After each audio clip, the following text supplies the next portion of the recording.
It's the Goodyear Cotton Bowl between USC and Tulane, and the Trojans are back in a bowl for the first time since 2019.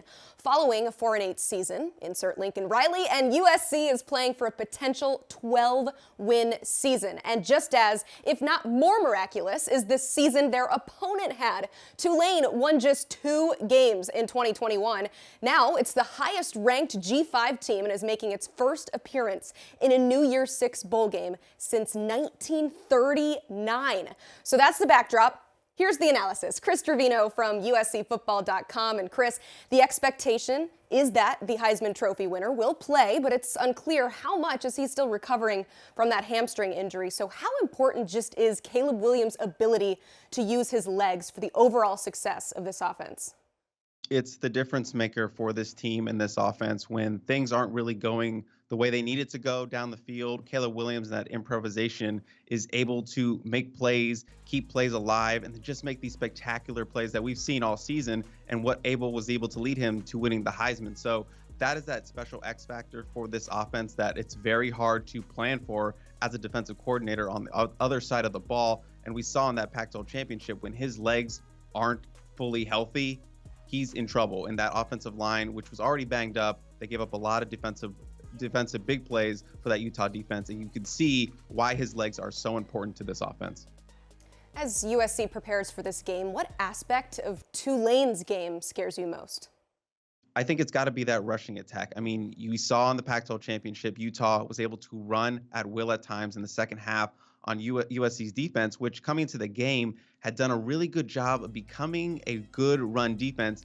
But then something happened in that second half where things just fell apart for them. And that confidence is going to be the difference maker for them. You know, after that first Salt Lake City loss to Utah on the road, their confidence was really shaken. It took them about 3 weeks to really get back into a rhythm. I wonder what that's going to look like when we head to Arlington for this Cotton Bowl. Can they shake that off? You know, they haven't had a game. They've had a lot of time to rest and think about it and stew in that loss. But stopping Tyjae Spears in that rushing attack, top 30 in the nation, is their biggest priority. And also just getting the ball carrier down. Tackling was a huge issue in both of those losses to Utah. So they need to be able to wrap up a very potent offense on the ground, especially with also a mobile quarterback, which they've struggled with at times this season. You mentioned the mindset and the confidence. Often bowl games are a battle of motivation. USC coming off the tough Pac-12 championship loss and subsequent elimination from the playoff. Well, this could not be a bigger game for Tulane. It's kind of Super Bowl-esque. So where is the Trojan mindset as they head into this one? Right. There was a lot of disappointment, you know, not being able to get that ring for the Pac-12 championship, not being able to play for something bigger than that in a national championship, and pulling off this historic turnaround for the college football playoff. There was a lot of disappointment, and I know they have that 24-hour rule where you got to shake it off after the loss, but I think this one stung a little bit longer than most just because of what was there right in front of them and not being able to get it done. But talk to players this week. A lot of those guys are ready to move on. You know, they're focusing on the next game. You know, they're not be able to get a Pac-12 championship, but they're able to end the season on a high note. And it's still an amazing season for a team that only won 4 games last year and was as bad as they were. To be able to go out with possibly 12 wins in a New Year's Six bowl would be a huge statement for them. Yeah, big for this group, but in the grand scheme of things, big picture, what would a win mean in year 1 of the Riley rebuild?